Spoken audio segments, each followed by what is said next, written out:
Welcome back, KRON 4 News Weekend. I love this. The New York Times calls him a poet of farming. Los Angeles Times says he's the rock star farmer. Hey, shake it, man. David Matsumoto. He is a farmer. He is a writer. The farm is located where? Just south of Fresno. And how big is it? We have 80 acres, 25 acres of peaches and nectarines, and the rest are grapes we make into raisins. And this is the land that your father owned and Correct. farmed. My grandparents immigrated from Japan early last century. They were farm workers. Alien land laws prevented them from buying land. My dad bought this farm right after they returned from the relocation camps of World War II, and I was born right after that. Right. So this book is called Wisdom of the Last Farmer. And the idea here is, are you the last, you know, what's going to happen? Now, your dad farmed there, you're farming there. Yeah, I mean, when my dad thought he was going to be the last farmer, because I was a typical farm kid.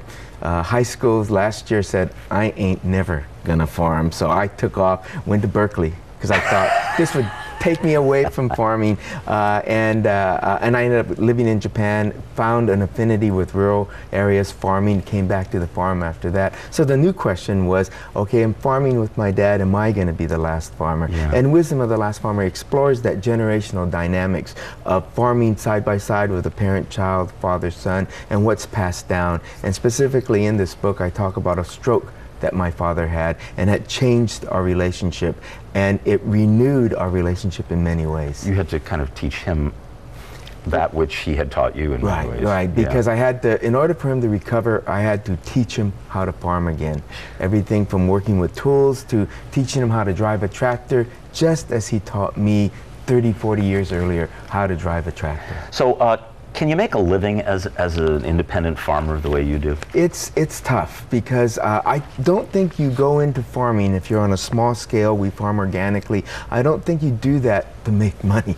I think you do that because you have a passion for what you do, and there's other things that drive you for that connection, be it working with the land, be it having family on the land. I have 2 children. I love the fact that they know the work that their father does, and they also know the challenges too, because we've had rainstorms, and my children have seen me weep as we lost the crop.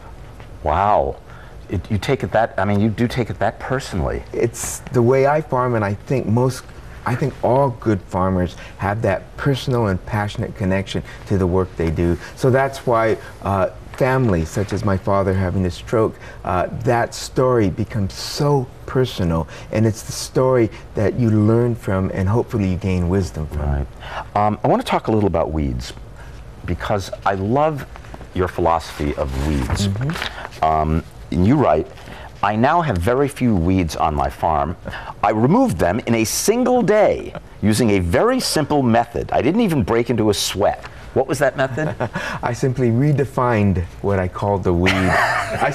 I started, I love that. I started calling them natural grasses. My kind of gardener. I love it. And when you redefine things and add a different type of value structure, you learn to live with them. And when I called them natural grasses, I began to realize weeds have names. So I wanted to determine what names they were and understand which weeds were friendly, which weeds weren't going to be a problem.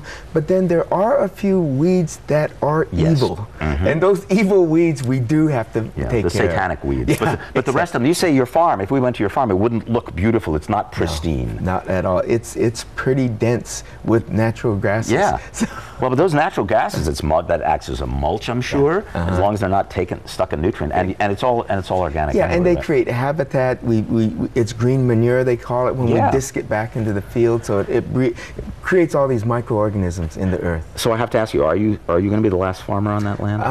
I hope not. My daughter, who's 23 years old, has expressed interest, saying she wants to take over the farm. And the last section in Wisdom of the Last Farmer is about succession, and this whole idea of what happens when you have a new continuity in the work that you do. What happens on a farm where your learning curves are a decade or longer. So now I not only had to teach my dad how to farm, what does it mean to teach your daughter how to farm? Wow. You know, it's just great meeting you. I'm so glad we met. I'm so glad. I just saw you were doing a reading somewhere and thought, oh, I got to get this guy in wonderful. here. So I'd love to have you come back. It was just fabulous having you here. So you can meet Moss Saturday, September 5th at the Point Reyes Bookstore, 7 o'clock at Toby's Feed Barn, Point Reyes PitReyesBooks.com, or call 415-663, whatever the rest of that number was. And then Wednesday, September 9th, I think that says, yes, 6 p.m., a reading at the Mechanics Institute here in San Francisco. That's MillerLibrary.org, 415-393-0114. Boy, I threw a lot of information out there. Anyway, go to, you've got the website, what is it? Masumoto.com. Masumoto.com, Masumoto. Thanks so much. It's just great having you. Have you come back and talk some more. I'd love to. Marty, back to you. Thank you, Henry. And Moss, I have to commend you for hanging in there all these years and keeping your farm going. Thank you. Yeah. It's because natural grasses have been my savior. You've completely redefined my backyard. Natural grasses. We're going to be right back on KRON 4 News Weekend. We'll have a full check of the forecast when we come back. Start your day off big with the biggest block of news in the Bay Area. We get you ready with 7 hours of news and information. The KRON 4 Morning News, weekdays starting at 4. And we're back on KRON 4 News Weekend, 9:51 this Sunday morning, taking a live look at SFO, where no reported delays thus far. And we understand that we are going to have a cool down. Let's go ahead and check in with Jacqueline Bennett for the forecast. We may not have it. Now we have